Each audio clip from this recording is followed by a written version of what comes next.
तो दुनिया के अजूबों के बारे में सोचते होंगे तो आपके दिमाग में सबसे पहले क्या आता होगा? माचू पिच्चू, ताजमहल या ग्रेट वॉल ऑफ चाइना? लेकिन बाकी सबका तो ठीक है, लेकिन ग्रेट वॉल ऑफ चाइना के बारे में हम आपको बता दें, ये इतना भी ग्रेट नहीं है कि स्पेस से दिखने लग जाए। जी हाँ दोस्तों, बचपन से रटी रटाई चीजें भी कभी कभार गलत साबित हो जाती हैं। फिर चाहे वो ग्रेट वॉल ऑफ चाइना का स्पेस से दिखना हो या फिर जीनियस अल्बर्ट आइंस्टीन का स्कूल में मैथ में फेल हो जाना। इसलिए दोस्तों दिल थाम कर बैठिए, क्योंकि आज हम आपको उन झूठ के बारे में बताने वाले हैं जिन्हें आप सदियों से सच मानते आ रहे हैं। और अंत में जो सच्चाई हमने आपके सामने रखी है ना, उसे जानकर आप हंसी से लोटपोट हो जाएंगे। दोस्तों, अगर हम आपसे पूछें कि इजिप्ट में बना पिरामिड किसने बनाया था, तो हमें पता आप यही जवाब देंगे कि इजिप्ट में रहने वाले मजदूरों ने मेहनत करके इस पिरामिड को तैयार किया था। लेकिन हम आपके भ्रम को तोड़ते हुए ये कहना चाहते हैं कि बिल्कुल भी सच नहीं है। असल में इस पिरामिड को बनाने वाले ज्यादातर लोग मजदूर थे ही नहीं। जी हाँ, इस पिरामिड को बनाने के लिए एंशिएंट इजिप्ट की अच्छी खासी पॉपुलेशन ने अपना बढ़ चढ़कर योगदान दिया था, जहां करीब 85 सालों तक, जिसमें 2589 बीसी से लेकर 2504 बीसी का समय लगा।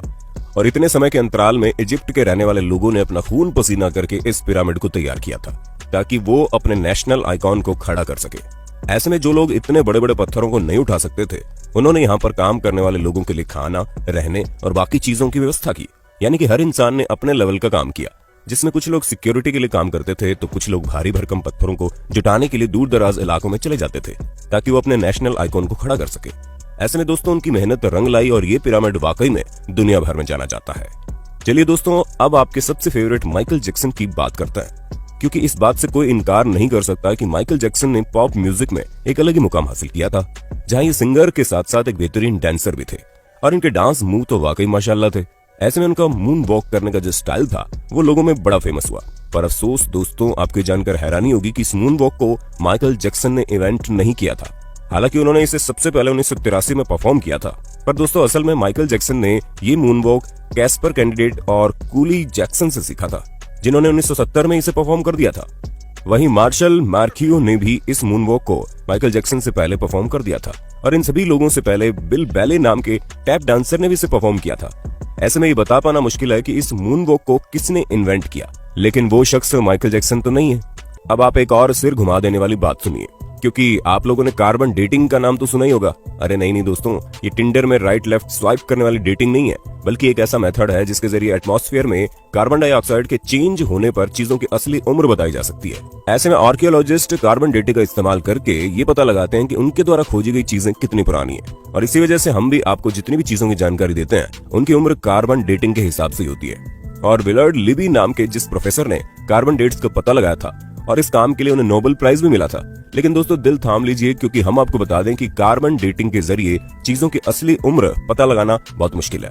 और ऐसा इसलिए क्योंकि हर जगह का एटमॉस्फेयर अलग अलग तरीके से चेंज होता है। हालांकि कुछ हद तक चीजें सही जा सकती है, लेकिन अब आप खुद सोचिए कि दो प्लांट हो, जिनमें से एक अमेरिका में हो और एक ग्रीनलैंड में, तो जाहिर सी बात है कि टेम्परेचर इफेक्ट की वजह से दोनों की ग्रोथ में काफी डिफरेंस आएगा। इसी तरह से कार्बन डेटिंग का भी हिसाब किताब है।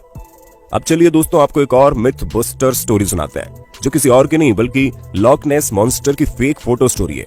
जी हाँ दोस्तों, जहाँ इस मॉन्स्टर की फोटो को न्यूज़पेपर में दिखाकर लोगों को हैरान करने में कोई कसर नहीं छोड़ी गई थी, और कई सारे लोग तो इस बात पर विश्वास भी कर बैठे थे कि सालों पहले गायब हो चुका ये क्रिएचर अब वापस से तहलका मचाने आ गया है। ऐसे में दोस्तों, लॉक नेस को स्कॉटलैंड में देखे जाने की बात कही गई।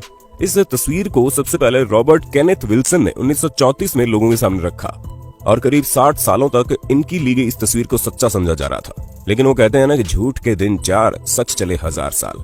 हाँ दोस्तों, हमें पता है हमारी बनाई गई कहावत उतनी अच्छी नहीं है, लेकिन इस जगह पर बिल्कुल फिट बैठती है, क्योंकि 1994 में ये बात लोगों के सामने आ गई कि लॉक नेस मॉन्स्टर का जो शेप उस तस्वीर में था वो कुछ और नहीं बल्कि एक टॉय सबमरीन थी, जिसे पानी में इस तरह डाला गया था कि वो उस क्रिएचर की तरह दिखाई दे।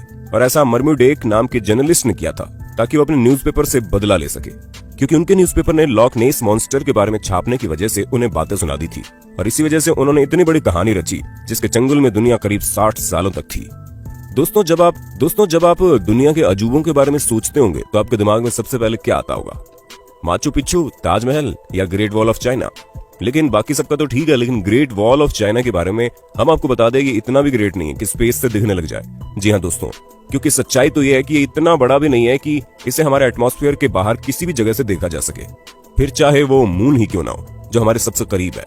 और ये हम अपने मन से नहीं कह रहे, बल्कि खुद नासा ने इस बात को साबित किया है। हालांकि भले ही 21,196 किलोमीटर लंबी हो, लेकिन अगर हम इसकी चौड़ाई की बात करें तो ये बॉटम से मात्र 20 फुट चौड़ी है और टॉप से केवल 16 फुट चौड़ी है। हम आपको बता दें कि ये अफवाह 1754 के आसपास शुरू हुई। ऐसे में ये चीज हमारे चांद पर पहुंचने और स्पेस में सैटेलाइट पहुंचाने से बहुत पहले की बात है। तो ये सिवाय अफवाह के और कुछ नहीं है। अब भले ही हर साल यहाँ पर करोड़ों की संख्या में लोग आते हो, लेकिन अफसोस वो चाइना की जिस दीवार पर खड़े होते हैं वो स्पेस से तो नहीं दिखती। चलिए दोस्तों, चाइना से आप हमें ये बता दो कि दुनिया भर में तहलका मचाने वाला कोरोना वायरस चाइना की किस जगह पर सबसे पहले फैला था? हमें पता है आपको जवाब पता होगा, इसलिए कमेंट बॉक्स में एक भी इंसान का जवाब छूटना नहीं चाहिए। वैसे दोस्तों, जब कभी भी आप वाइकिंग्स के बारे में सोचते होंगे तो आपके दिमाग में सबसे पहले चीज क्या आती होगी?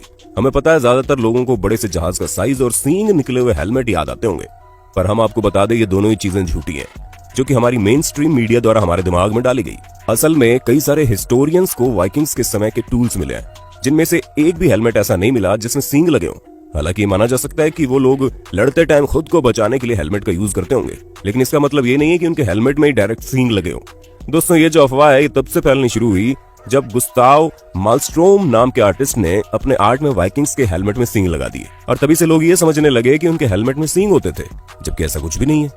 तो दोस्तों, हमें पूरी उम्मीद है आपको अपने होस्ट और दोस्त सैम की वीडियो में मजा आ रहा होगा। अगर हाँ तो साथ ही वीडियो को लाइक करते चलिए, ताकि हम फ्यूचर में भी इसी तरह की इंटरेस्टिंग वीडियोस लाते रहें।